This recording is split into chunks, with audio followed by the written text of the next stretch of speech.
This is Business 200, Principles of Marketing, and we are in, we're just starting Unit 3, which is Reaching Your Customer. This unit is much longer than the other units, or than the other unit. It is, I believe it's 6 chapters. So over this 2-week period, we'll cover these 3 chapters, and then the next 3-week period, we'll cover the other 3 chapters. So we're going over Chapter 8, Promotional Strategies today. Here are the learning objectives. Here's the executive perspective. And then we're going to talk about the promotion part of the marketing mix. So promotion, one of the 4 marketing mix elements, is where most of an organization's communications with the marketplace occur.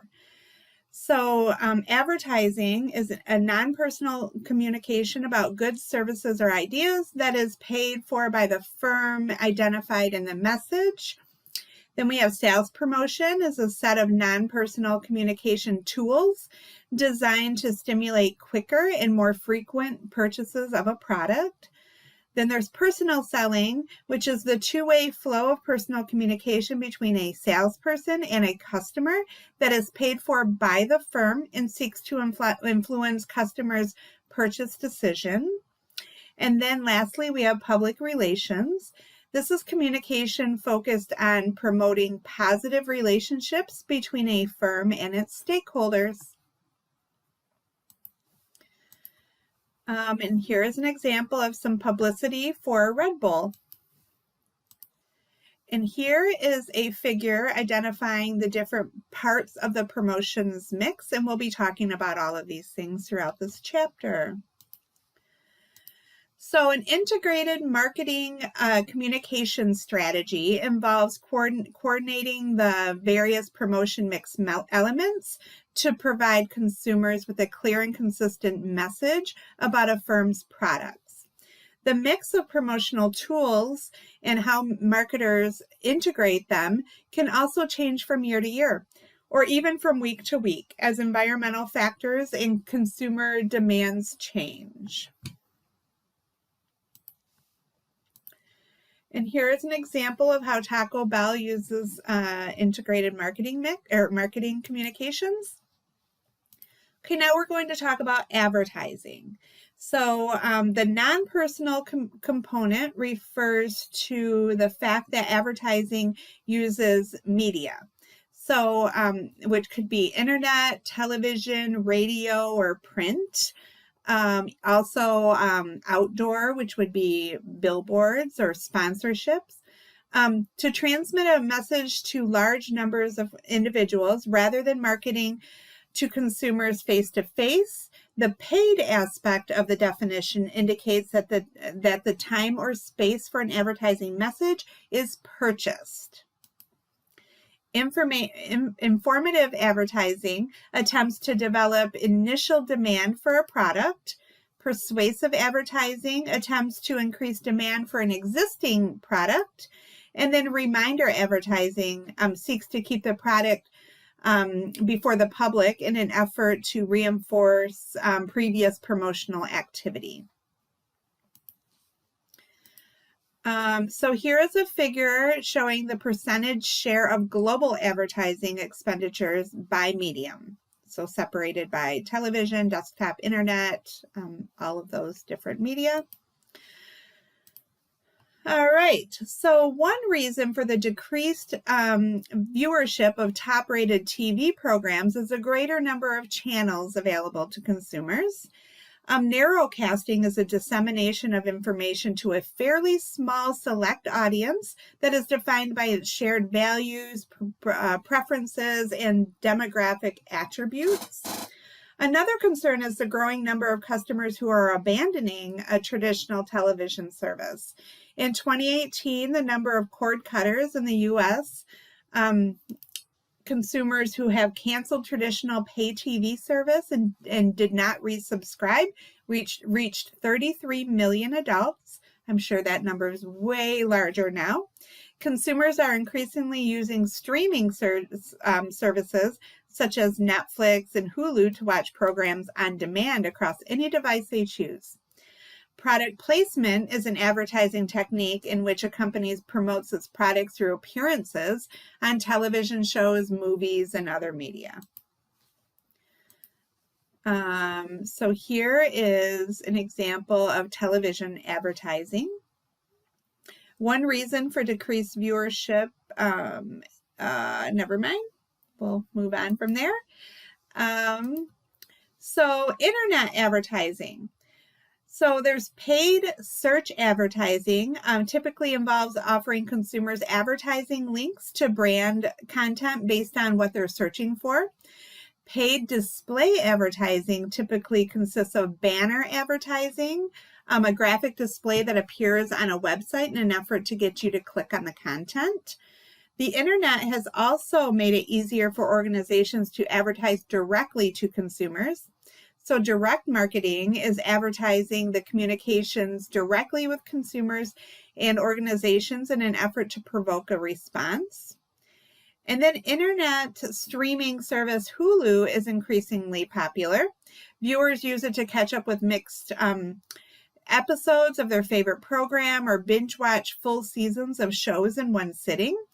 Hulu leverages customer information to marketers who want to target a specific segment within the Hulu audience.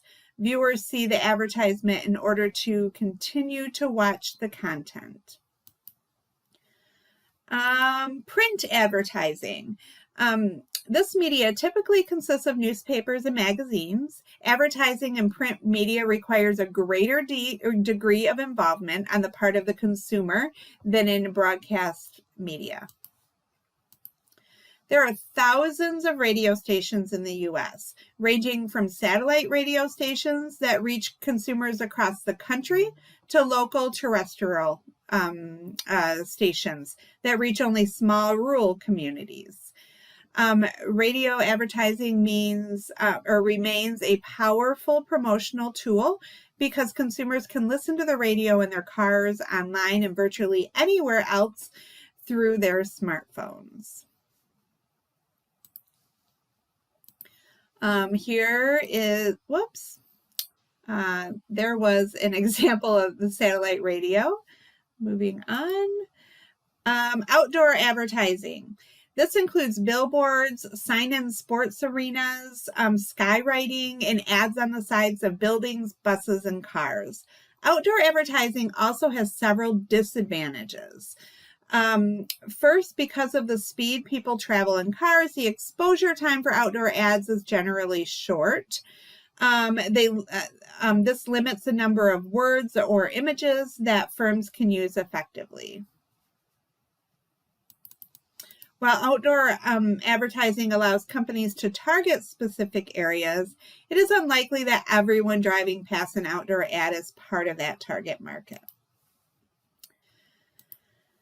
And then there's non-traditional advertising. So businesses spend on traditional advertising like television, newspaper, and radio has been declining over the past decade. In that time, spending on non-traditional advertising has increased as firms place messages on everything from ballet tickets to hubcaps. Tech-savvy marketers can easily reach consumers at virtually any time. Marketers spend over $30 billion each year on mobile advertising, and new methods are emerging constantly as technology evolves. The global market for ads in video games is expected to grow from $3.4 billion in 2014 to $6.9 billion in 2016. So next we're going to talk about some sales promotion. So it's a set of non-personal communication tools designed to stimulate quicker and more frequent purchases of a product. Coupons are documents that entitle the customers who carry them to a discount on products and services. However, the expansion of mobile advertising is changing the form and use of coupons. Rebates allow consumers to recoup a specified amount of money after making a single purchase. Most customers prefer coupons because they're easier to use, but most marketers prefer rebates. Contests are sales promotions in which consumers compete against one another and must demonstrate skill to win. And then sweepstakes are sales promotions based on chance. The only requirement to win is that you enter. Here is a way that mobile users are using coupons. So moving on to more sales promotions, a premium is a promotional item that is given as incentive for performing a particular act, typically buying a product. Designed to strengthen customer relationships, loyalty programs allow consumers to accumulate points or other benefits for doing business with the same company. A trade show is an event at which organizations in specific industry promote their offerings to firms that they hope will buy them. Allowances typically involve paying retailers for financial losses associated with consumer sales promotions or reimbursing a retailer for an in-store or local expense to promote a specific product. And then the other major trade sale promotion is training the reseller's sales force. And here's an example of a loyalty program through Amazon Prime. So personal selling is a two-way flow of communication between a buyer and seller that is paid for by the seller and seeks to influence the buyer's purchase decisions. Personal selling differs from other tools of the promotion mix because messages flow directly from the salesperson to the customer, often face-to-face. Relationship selling involves building a trusting relationship with the customer over a long period of time. Relationship selling is increasingly important since very few firms can survive on the profits generated from one-time transactional sales.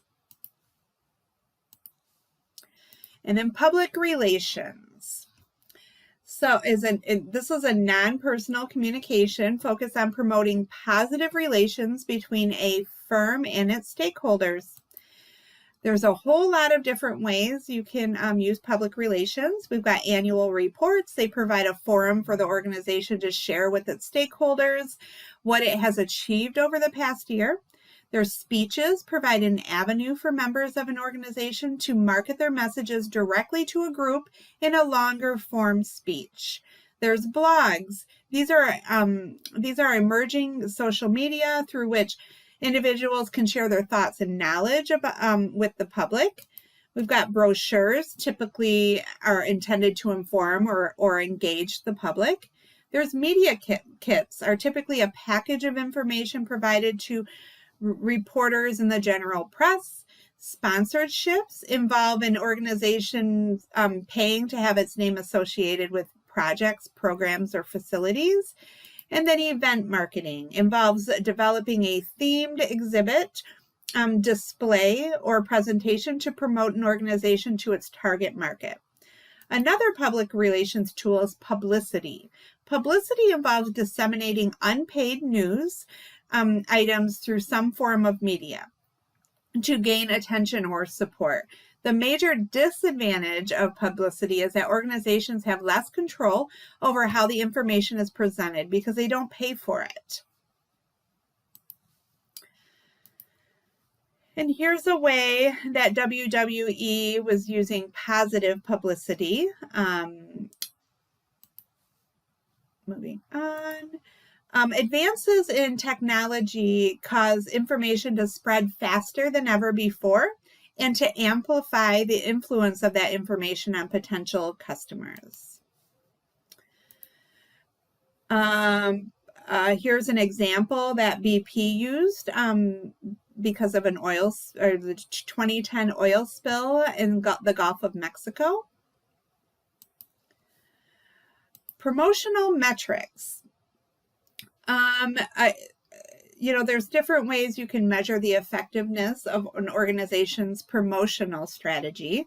There's a recognition test that involves showing consumers the print advertisement and asking if they recognize the ad.